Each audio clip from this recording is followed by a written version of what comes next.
Alrighty, let's get into this. Hi guys, welcome back to the Comfy Cozy Chill podcast. This week I have a very special bonus episode for you guys. I actually had a birthday over the weekend on Saturday, and I turned 23, and instead of doing something like going out to a bar crawl or just going out to get dinner with my family, I wanted to do a book crawl where we would go to independent stores in my local area, and the goal was to buy 23 books, and we did just that. It also happened to be Independent Bookstore Day, which I didn't know about at the time, but it was really, really cool. A lot of the stores were doing stuff for Independent Bookstore Day, which was really fun. We ended up going to, I believe, 6 stores. We went to the Robling Point coffee and bookstore. We went to the Ohio bookstore. We went to Smith and Hannon. We went to Iris Book and Cafe. We went to Friends of the Public Library bookstore, and we went to Joseph-Beth bookstore. So I'm going to be showing you what I got today on my birthday haul. So the first one is from Roebling Point Books and Coffee. And I got this bag if I bought 4 books, so I obviously did just that. So the first 4 books I bought were Anxious People by Frederick Backman. I've heard a lot of really good things about his books. I've never read any of them, but I'm really excited to read this one. I saw it a lot on the internet last year when it came out, and I think it sounds really interesting and really fun. I don't read a lot of contemporary adult fiction, but I think that based off what I know about this book and Backman's other books, I think this is a pretty good gateway into contemporary adult fiction. The next one is The Song of Achilles by Madeline Miller. I had to buy this book. It's been all over TikTok forever, but I actually knew about it before it blew up on TikTok just because the Greek Myth podcast I listened to talked about it a lot when she was covering the Trojan War, because it takes place during the Trojan War. And I already know what happens at the end. I already know it's going to be super sad, but I'm still pretty excited to read it and cry afterwards, obviously. The next book I bought is Shadow and Bone from Leigh Bardugo, the first book in the Shadow and Bone trilogy.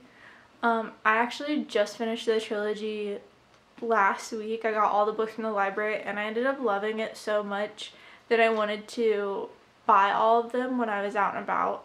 So I did just that. I got the first book at the first store, Roebling Point, and then I ended up buying the other 2 books at the last store because I just couldn't find them anywhere else. And then the last book I got from Roebling Point is Stardust by Neil Gaiman.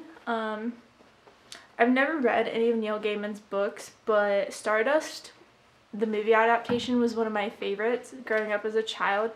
And when I found out that it was actually a book, I knew right away that I wanted to read it. And I saw it sitting on the shelf, and I just thought that it looked really interesting, this cover and edition of it. So I'm super excited to read this. And I know the movie's kind of cheesy, so I don't know. The book will probably definitely be better. Okay. And then the next store I bought a book at was Smith and Hannon, so the third store we went to. And it's just in the same bag as Roebling Point. And it's The Trial of Lizzie Borden, by a true story by Kara Robertson. So it's nonfiction about the trial of Lizzie Borden, who allegedly murdered her father and stepmother. During the trial, she was found to be not guilty.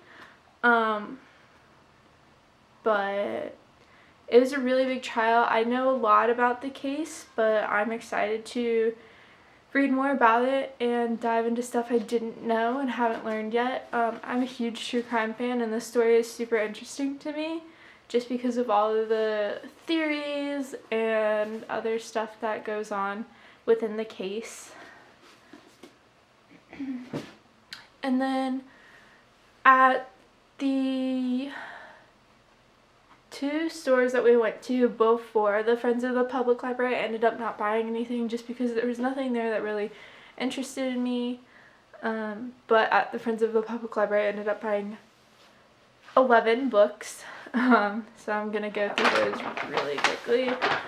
So I have Jane Unlimited by Kristen Casher. It's about this girl who gets invited to this house, and it offers her 5 choices that could ultimately determine the course of her life, but with every choice comes a price. It's super different from anything else I usually read, and I really loved Graceling by Kristen Casher, so I thought, why not? So I'm excited for that one, of all the twists and turns. Also, the Friends of the Public Library was a used bookstore, and a lot of the books that came from there were used library books, which I thought was super interesting. This was probably one of the ones I was most excited to go to because it was kind of a huge warehouse of like used library books, and I thought that was super interesting. And they were all super cheap. I ended up buying 11 books and only spending $33, so each book was $3 with that math. So I'm definitely going to be going back there once I get through more of the books I'm reading. The next one I have is The Year We Fell Apart by Emily Martin. I've never heard of this book before, but it has everything that I usually gravitate towards in a young adult novel. A girl whose life kind of goes to crap because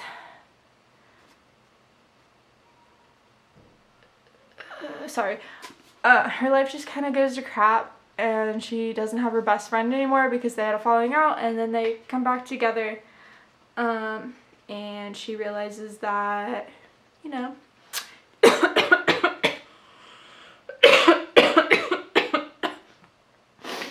she realizes that he might be kind of cute. I mean, sounds kind of cute. And her mom has a cancer diagnosis. So they kind of reconnect during the course of this year and must decide what parts of their past are able to be fixed. Next up, I have The Price Guide to the Occult by Leslie Walton, is how I'm going to assume that they pronounce their name. This one sounds super dark. It's about this teenager, Nora Blackburn, who lives in this sweet little touristy town. And then a mysterious book comes out, and the island's flora and fauna rise their hackles, and strangers and acquaintances alike begin sprouting ominous fern tattoos. A storm is coming, and it's coming for Nora. It's about a haunting maelstrom of magic and murder in the lush, moody Pacific Northwest. Look at this. I mean, this cover alone is what really drew me to this. I've never even heard of this author, but I don't know, it just sounds really interesting. I bought a lot of books of stuff that I don't usually read just because they sounded really interesting to me, and it was my birthday, and I was like, I have to buy 23 books. I mean, I just have to. So I'm excited to read this one. I will let you guys know how it is. This Train is Being Held. Again, it has everything I'm looking for in a young adult novel. 2 people who come together, and they kind of come from different lives, but fate brings them together, and there's just forces against them, like all teen novels. But is it enough? It says fate brings them together, but is it enough to keep them together when they need each other the most? yeah, I don't know. I don't want to go too in depth in all these books because I don't want this video to be like outrageously long. But this one just sounds really sweet and cute, and you guys should look it up on Goodreads or Google or something. And the cover is really cute as well. So,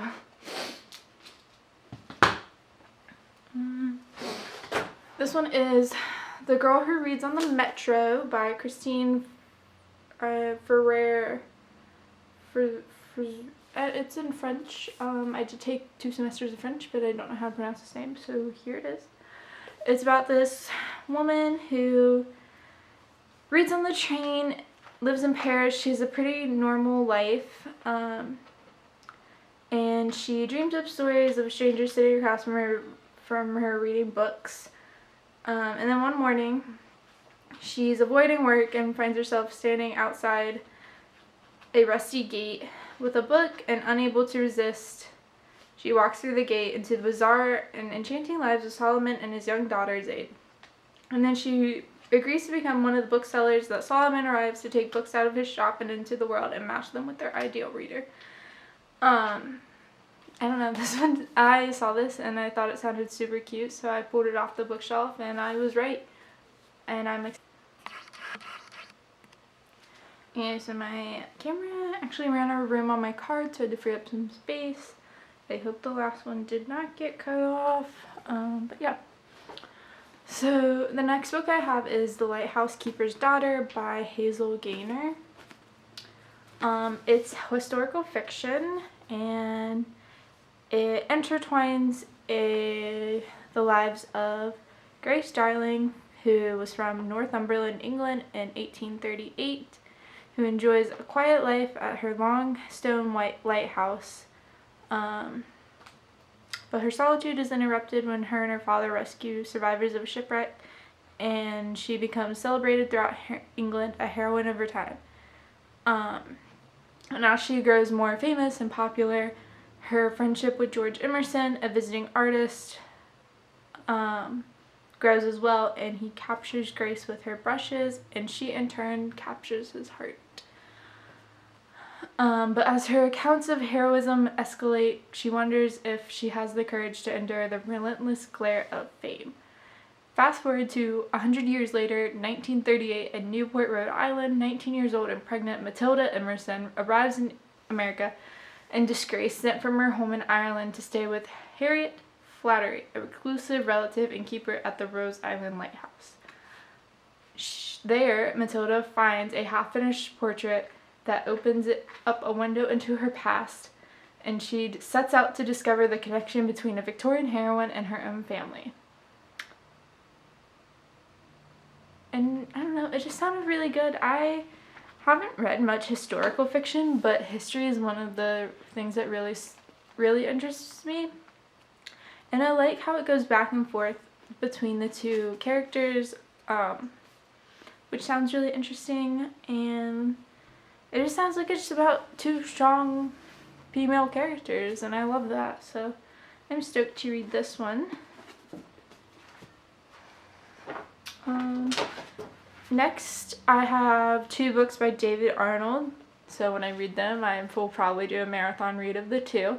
The first one is Mosquito Land, and the second one is Kids of Appetite.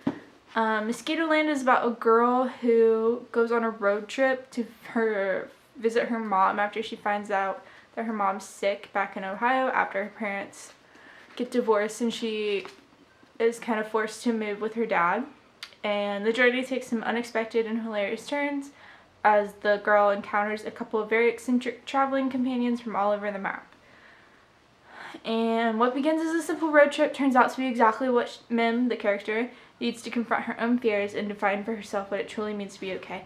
I love road trip and self-discovery stories, especially in a coming-of-age setting, so I'm really excited to read this one. I've always seen it at like half-price books and bookstores and stuff like that, and always wanted to pick it up, and I'm not really sure why I never have. It's always kind of intrigued me. So now I do own it, and I'm excited to read it. And then Kids of Appetite is about Victor and Madeline, and they have a story to tell. It begins with the death of Vic's father and ends with the murder of Mad's uncle, and the police of their town, Hackensack, would very much like to hear it, but in order to tell their story, Vic and Mad must focus on all the chapters in between. And it kind of is just a story about these two kids and their friends. That's really all what it says on the back of the book, what it's about, but there's more on Goodreads that I can't remember when I looked it up. But I think it sounds really exciting. It sounds very interesting, especially the true crime aspect of it, because I'm a huge true crime fan. But I'm just flipping through it, and the way that it's kind of also set up looks pretty interesting. And I really like the cover, so I'm excited to read this one too. There's only 3 more left from the Friends of the Public Library. So I have Rain and Delilahs Midnight Matinee. And it's about these 2 girls who are seniors in high school and best friends, Delia and Josie. And they host a premiere public access cable show called Midnight Matinee, which is about creature features. It's an enthusiastic creature feature that screens low-budget horror and sci-fi flicks from the past. Which sounds really cool, and I really would have liked that if I was in high school.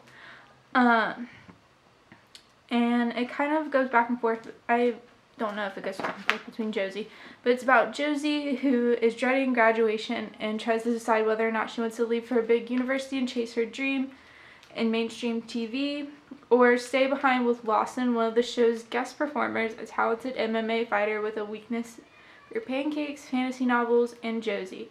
So it makes her decision pretty tough. And then there's Delia, who has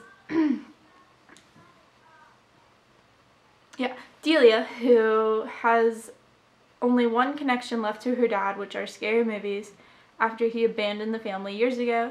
And if Midnight Matinee becomes a hit, maybe he'll see it and want to be part of her life again. And maybe Josie will stay too with the show instead of leaving her behind. As the tug of war between growing up and growing apart tests the bonds of their friendship, Delia and Josie start to realize that an uncertain future can be both monstrous and momentous. So Rain and Delilah are the alter egos of the characters Delia and Josie, and they host this show about creature features. And I think it sounds really good as well. It kind of reminds me a little bit of Unpregnant without the road trip aspect. Also maybe a little bit of Fangirl with the aspect of growing up and growing apart with someone that you're really close with. And definitely coming of age, which I love. And I'm excited to read this one. I think I already haven't read it, but I think that it could be a fun movie or show. So yeah. The next one, my books are stuck together. The next one is Little Universes by Heather Demetrios. I actually saw this book on BookBub back when it was less than $3 on Amazon Kindle, and I wanted to buy it because I think it sounds really, really good, but the deal had expired by the time that I came across the BookBub email that it was in, and I just never got around to buying it, but I think the cover is absolutely beautiful. It's about these 2 girls who are sisters, May and Hannah, who are forced to move from their sunny California home to Boston for the rest of their senior year after a tsunami strikes the island that their parents were vacationing on in Malaysia. And throughout the book, each girl struggles with secrets their parents' death has brought to light and uncertainty about the future, and instead of bringing them closer, it feels like the wave has torn them apart. So it kind of explores the bonds of sisterhood, the kinds of love that never die. Just based off the description of Little Universes, it kind of reminds me of Yolk by Mary H.K. Choi, which I still haven't read. So just based off based off of both descriptions of those books, they kind of sound pretty similar, and I'm super excited to read this one. I think once I get all caught up on the Grishaverse so that I can watch Shadow and Bone, this is the first one I'm gonna read, because I just love this cover. As soon as I saw it on the shelf, I picked it up and was like, okay, I'm buying this one. I think this was the second book I picked up at the store, so I knew right away that that's the one I needed. And then my last one is by one of my favorite authors, Morgan Matson. It's Amy and Roger's epic Detour. Again, a road trip novel, a novel with a sick mother. No, I don't think the mom is sick. Oh no, her dad died. I was having this conversation the other day with my boyfriend about how, like, all young adult novels, at least one parent is always, like, sick or dying. Someone's always, like, sick or dying, and, like, what is that about? That's kind of morbid, you know what I mean? Because I was, like, reading him the descriptions of all the books because he didn't go with me because he had to work. So I was, like, telling him about all the books I bought, and I was like, that's kind of morbid that, like, the majority of books I bought from the store that I always gravitate towards have either a sick or a dying parent or sister or best friend or brother or something. I don't know. That's random tangent. But it's about Amy, who has to drive across the country from California to Connecticut after her mom decides to move. But there's one small problem. Since her dad died this past spring, she hasn't been able to get behind the wheel. Enter Roger, the 19-year-old son of an old family friend who turns out to be unexpectedly cute. Hell yeah. And dealing with some baggage of his own.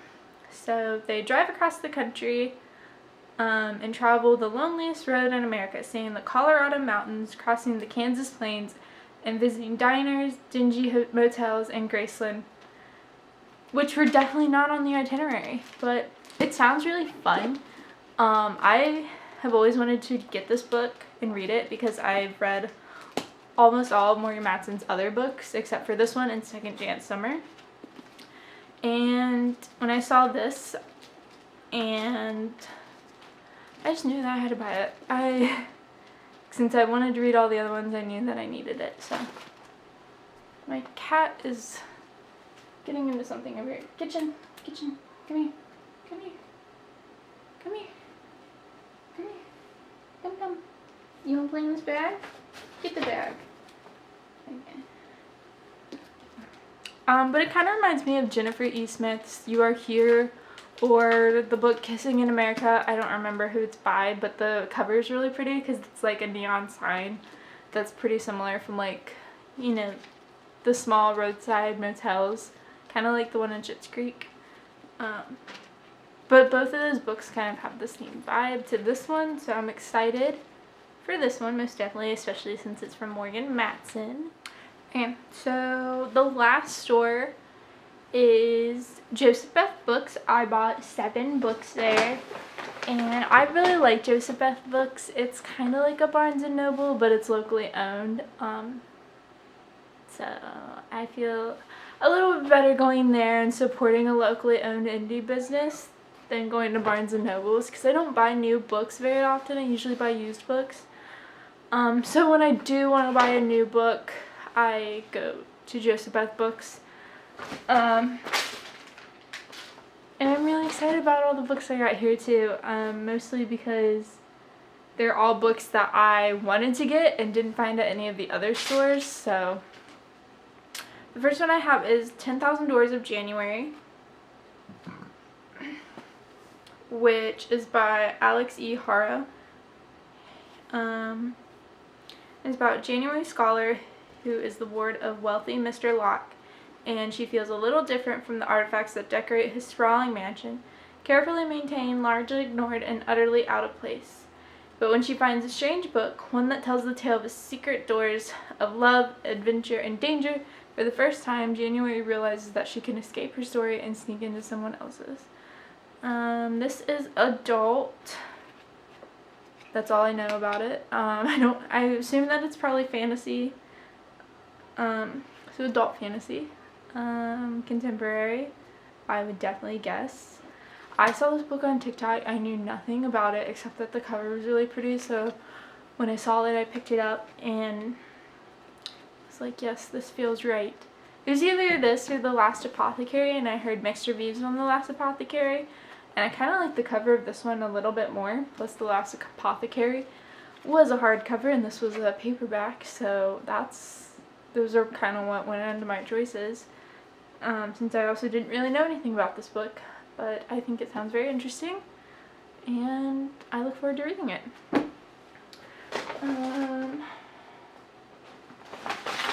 My next two are Ruin and Rising and Siege and Storm from the Grishaverse Shadow and Bone trilogy, to go with Shadow and Bone that I bought at the first store. These covers are super pretty. I just dropped one of the books. The covers are super pretty, and I'm really glad that I ended up buying these, so now I can reread them whenever I want and I don't have to wait for them from the library. Last one I bought is This Is Not a Ghost, or the next one, not the last one. The next one I bought is This Is Not a Ghost Story by Andrea Portes, I'm not sure. But it's about Daffodil Turner, who has a plan for a quiet summer before her freshman year at college, and luckily she's found the job that can give her just that, house-sitting a mansion for a wealthy couple in town. The house itself is gorgeous, a sprawling dreamscape tucked away in the countryside, surrounded by acres of hills and connected to town by a long, winding dirt road. But as the summer progresses and shadows lengthen, Daffodil comes to realize the house is more than it appears. The spacious home seems to close in on her, and as she takes the long road into town, she feels eyes tugging on her the entire way, and something is tugging her back. What Daffodil doesn't realize yet is that her job comes with a steep price. The house has a long ago grudge it needs to settle, and Daffodil is the key to settling it. I had never heard of this book before. I kind of saw just the spine on the shelf and thought that it sounded interesting. Just based off of that, I picked it up, read what it was about. Wasn't really sure. I saw another book that sounded more like something that I would typically read. Almost bought that one, and then when I was in line checking out, I decided to go back for this one and put the other one back just because I wanted to take some literary risks, and this one felt like a bigger risk than the other one, so I picked it up, and I'm excited to read that. Especially because it's not a very big book, so I think I can finish it pretty quickly. Okay.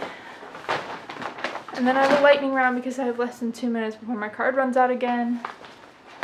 So I have Lost in the Neverwoods, which is a retelling of Peter Pan, and from Wendy's point of view, so Wendy and her brother vanish near the woods in the small town of Astoria, Oregon. Wendy returns with no memory of where she'd been or what happened to her, but her brothers did not return, and then children in the town start to disappear, and the mystery around her brothers is brought back into light, and the police are once again knocking on her door for answers. Attempting to flee her past, Wendy almost runs over the unconscious boy lying in the middle of the road. Who is Peter? And a boy she thought only lived in her stories, and asks for Wendy's help to rescue the missing kids. So it sounds super dark. I saw it on TikTok. The cover's really pretty. I'm really sorry that I'm going so quickly, but I don't want my card to run out again. Lore by Alexandra Bracken. It has Greek myths, which I really enjoy. It just came out this year. It's about gods that are forced to walk the earth as mortals, and they're hunted by the descendants of ancient bloodlines who are all eager to kill a god and seize their divine power and immortality. And I was really excited for this book because I love Greek myths. So, and then the book I'm most excited for, House of Holo by Crystal Sutherland, because she wrote Chemical Hearts and I love her and it sounds so good. It kind of has the same vibe as Lost in Neverwoods, where it's about sisters who disappear and then come back and they're kind of all weird, and then the two older sisters disappear again and the younger one has to figure out what happened. So, House of Holo by Crystal Sutherland. It takes place in Scotland. That's super fun, I think. It says that they live on a Scottish street, so I'm just assuming here. There's a little bit of some supernatural going on.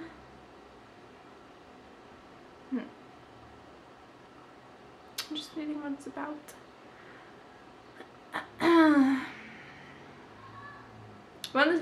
So it's one of the sisters goes missing and leaves behind bizarre clues to her whereabouts, and the other two sisters are left to look for her, but they're not the only ones looking for her.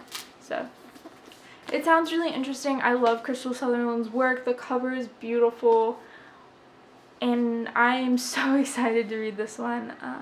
So yeah.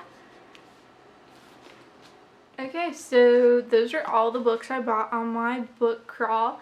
But I do have a few bonus books that my boyfriend bought me.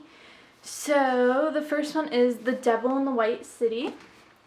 Murder, Magic, and Madness at the Fair That Changed America. The other book fell off my lap into a bag. So that's what that sound was. It's by Eric Larson. And he tells the spellbinding true story of two men, an architect and a serial killer, whose fates were linked by the greatest fair in America's history, the Chicago World's Fair of 1893, nicknamed the White City. So it's about H.H. Holmes, who built a murder hotel where he murdered people. Super fun. He was a young doctor, and he built a tortured palace complete with a dissection table, gas chamber, and a 3,000-degree crematorium. And then the other man, the architect, is Daniel Hudson Burnham, the fair's brilliant director of works and the builder of many of the country's most important structures. And Burnham overcame tremendous obstacles and tragedies as he organized the talents of Frederick Law Olmsted and Charles McKim, Lewis Sullivan, and others to transport swampy Jackson Park into the White City, while Holmes used the attraction of the Great Fair and his own satanic charms to lure scores of young women to their deaths. So it tells the story of the guy who kind of made the White City possible and beautiful and magical, and the guy who murdered people in the White City. J.H. Holmes was one of the most prolific serial killers of the time, and he was a very crazy man, and Evan Peters' character in the Hotel series of American Horror Stories inspired him by him, and I'm pretty stoked to read this. I didn't really know what it was about, but I did see it a few weeks ago when I was at Half Price Books, and I'm really glad my boyfriend got it for me. So, and then the other one is actually a graphic novel, Thor, The World Eaters, by Matt Fraction and Pasquale Ferry. I don't read a lot of graphic novels or comic books, but I'm a huge Marvel Cinematic Universe fan, and Thor is one of my favorite characters. So I'm intrigued to read this one. My boyfriend told me that it was kind of just like a one-off and that I didn't really need to know anything else that was going on or read anything before or after it, so that's good. That's kind of what's kept me away from reading comic books all along, so maybe if I like it, I'll get into it. But yeah, I love Thor, so I'm pretty excited about that one. And then he got me these two shirts. This one says, "Can't this weekend, I'm booked," and it has a little sloth reading a book on it, which I think is so cute. And then this one says, "Born to read, forced to work," which is exactly how I feel every time I have to wake up and go to work. And then he got me this little bookmark. There's a little cat on it that looks kind of like our little cat. So, yeah. So that's the end of the video. That was my 23 books for my 23 years / birthday book crawl / independent bookstore day haul, and my little bonus books that my boyfriend got me for my birthday. And I hope you enjoyed this video. The podcast is available on Instagram at comfycozychill_podcast. I'm on TikTok at mkschaefer. You can follow me on Goodreads. You can listen to the podcast on Spotify, Apple Podcasts, Google Podcasts. Anchor FM is where I post it. and it's distributed from, so pretty much anywhere you can listen to podcasts, I'm pretty sure it's available. Follow the YouTube for more exclusive content, like a haul, like this one. And I'll see you guys next time. Have a great rest of your week, because this is Monday, so happy Monday, and stay cozy, friends.